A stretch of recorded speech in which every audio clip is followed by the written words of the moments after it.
Welcome to Bovine Banter with the Penn State Dairy Extension Team. I'm Daniela Roland, and I'm a dairy educator based in Franklin County, Pennsylvania. Joining us today is Dr. Keith Bryan with Christian Hansen Incorporated, and we're going to be talking about silage inoculants. Thank you for being with us today, Dr. Bryan. Before we get started, could you please introduce yourself and tell us a little bit about your background and your role at Christian Hansen? Certainly. I'm Keith Bryan. I attended Penn State, and I have 3 degrees from Penn State University, Department of Dairy and Animal Science, and I spent 20 years as an instructor at Penn State in dairy and animal science. After transitioning from the university to industry, I spent 6 years at Kaufman's Animal Health in Lebanon, Pennsylvania, before moving on to Christian Hansen. I've been at Christian Hansen for 10 years, where I serve as a technical service specialist, having had some experience in global product management. But my primary focus right now is to provide technical service support to our sales team, primarily in the upper Midwest, as well as Canada and Mexico, focused on dairy probiotics and silage inoculants. Great, thank you very much for sharing that.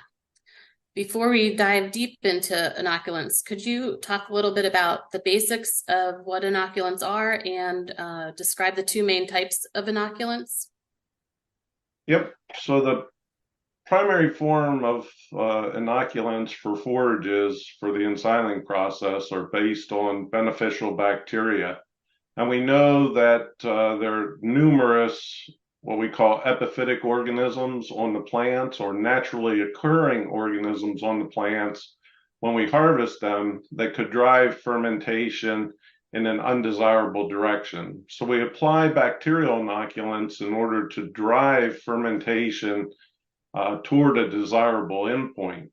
And this may include mitigating challenges and issues like clostridic fermentation and the formation of butyric acid, combating enterobacter that will consume desirable nutrients that we want to preserve for rapidly growing cattle or dairy to make milk, preserve aerobic stability as well. And the 2 main types of inoculants are broadly classified as homofermentative and heterofermentative.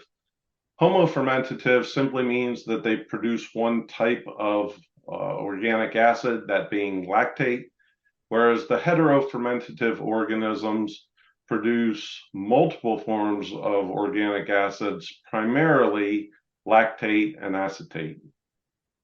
So what are some of the advantages of using silage inoculants? Well, the primary benefit from using silage inoculants is dry matter recovery. We know that these spoilage microorganisms, when we first put the chopped forage into the silo, as well as when we feed out, can flourish, and we want to prevent them from consuming dry matter in the form of sugars, starches, etc., that actually make milk. So when we first apply inoculants, the primary benefit we see is an increase in dry matter recovery. That dry matter recovery, from an economic standpoint, typically exceeds the cost of the inoculant. So you have a favorable return on investment just based on dry matter recovery. Some of the additional advantages of using silage inoculants would include the reduction of undesirable byproducts. We know that when we get protein breakdown, say in alfalfa haylage, we release ammonia to the environment. Likewise, if certain organisms are consuming starches and sugars, we may produce ethanol, which is lost to the atmosphere. And in both cases, it's a loss of nutrients that we're trying to preserve to feed cattle. Lastly, the big advantage of using silage inoculants is the enhancement in aerobic stability, keeping feed cool during feed out.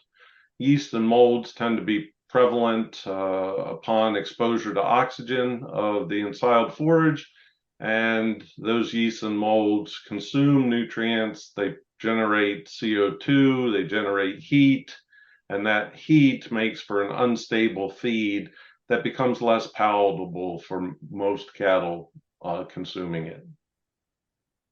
Thank you for that. Those are definitely some great advantages to hear, especially on the economic side and the environmental side as well. So now on the flip side, are there any downsides to inoculants, or are there any times when an inoculant is not needed? Well, there are potential downsides. I mean, as bacterial inoculants are composed of live viable microorganisms, we need to be cognizant of what may hinder or adversely affect their ability to remain live and viable. And generally, heat is the biggest problem. Most bacterial inoculants remain viable at less than 110 or 115 degrees Fahrenheit. So if we have bacterial inoculants in a water solution that we're going to apply, and the inoculant tank is somewhere on the chopper near the engine or near the manifold, it could heat up and kill those bacteria and basically inactivate them. So that's one precaution that we want to focus our attention on, is keeping those bacterial inoculant organisms cool and viable throughout the harvest and application process. In terms of when an inoculant is not needed, I would say an inoculant is not needed if we're not going to focus our attention to detail. And at Christian Hansen, we tend to focus on critical control points, or CCPs. There's 9 of them for corn silage. They would include safety, decision-making, maturity, moisture, chop length, kernel processing score, an inoculant, focus on packing, as well as sealing, bunker and drive over silos. And so among those 9 critical control points, inoculant is only one. We can't expect a science-based research proven inoculant to be a silver bullet if we're not going to pay attention to the other 8 critical control points. That's great insight, especially now with tighter margins. It's definitely important for producers to hone in on the critical control points and look at all aspects of their feed management and cropping. So what are some factors dairy producers should consider if they're looking into using inoculants? Well, again, going back to the 9 critical control points as a foundation, if we're going to pay attention to all 9, then inoculants is a significant one of the 9. But to go beyond that, I asked the question, are you a good manager with attention to detail? If so, then inoculants could find a spot in your operation. Have you experienced suboptimal silages in the past, whether it's aerobically unstable corn silage that heats upon feed out, or maybe you had some wet alfalfa haylage that went through a clostridic fermentation and you had a band of butyric acid? Are there some challenges or issues that need to be overcome that a bacterial inoculant could potentially help you with? And then, are you willing to improve the harvest process and silage management? If you are, then bacterial inoculants could be a tool in your toolbox. If you're not willing to make those improvements and commit to improving the process and the end product quality, then inoculants may not be for you. Sure, that definitely makes sense. So when we're talking about inoculants themselves, how does the harvest time and the ensiling process factor in when using these products? Well, I think anybody that's harvested forages to ensile knows that there's a window of opportunity based on maturity and moisture that we would deem ideal in order to put up those forages. But at times we may run into weather events that hamper or delay harvest. There may be an equipment malfunction or failure that delays harvest, and in doing so, that changes the characteristics of the crop. We think about a maturity continuum, with ideal being in the middle, but if we harvest prior to ideal maturity, then that forage is probably going to be wetter than ideal. It's prone to clostridic fermentation and butyric acid formation.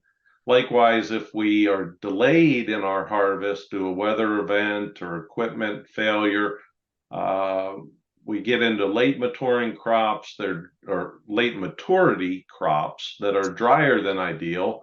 They become more difficult to pack. They're prone to aerobic spoilage microorganisms like fungi, specifically yeast and mold, prone to heating, and give us some challenges at feed out as well. So the harvest time and the ensiling process I view as a carefully orchestrated series of events that need to take place in a very logical, timely fashion. And sometimes we're not capable of doing that. And a bacterial inoculant in some instances can help make a good silage better, but in no case will it make a bad silage good. And that's a great point. Those are all great points there, especially to be able to control what you can control when you can't do anything when it comes to the weather side, but on the management side for farmers to do what they can there. Could you explain the best inoculant storage practices and the shelf life? Certainly. So generally, most reputable manufacturers will have storage instructions on their label, as well as an acceptable shelf life. And as these are live viable bacteria, inoculants, as I mentioned previously, are susceptible to heat. So generally, they should be stored in a cool, dry location in their original packaging. Once the original packaging is opened, I strongly suggest storing bacterial inoculants in a refrigerator or freezer until next use. Most inoculants have a 12 to 24-month shelf life when stored according to the manufacturer's label instructions. But I would always suggest following the manufacturer's label instructions in terms of storage and shelf life constraints. Great, thank you. So as we start to wrap up, what are your take-home messages about inoculants that you'd like to share with our listeners? Yeah, I just touched on one a moment ago. I think science-based, research-proven bacterial silage inoculants can be a wonderful tool to have in your forage management toolbox in order to make good silage better. But bacterial inoculants will never make bad silage good. As we touched on previously, we feel there are 9 critical control points for corn silage. And if we pay attention to those critical control points, we significantly increase our likelihood of success. And lastly, there are numerous resources available with good information, not only on forage management, but also on the use of bacterial silage inoculants. Do you have any specific suggestions for where producers can go to find out more? Yeah, having come through the land-grant university system, I would be remiss if I didn't mention the cooperative extension services at those land-grant universities. They have technical information specialists as well as field-based experts willing to assist. And then likewise, there's always the representatives from reputable companies that have expertise in fermenting and stabilizing beneficial bacteria for use in inoculants, as well as technical expertise in the field to assist with issues and concerns as they arise on farm. Well, thank you, Dr. Bryan, for talking with us today, and thank you to all of our listeners. If you have any further questions about this topic, please feel free to email me at djr6158@psu.edu, and be sure to tune in for our future podcast episodes with Bovine Banter. Thank you.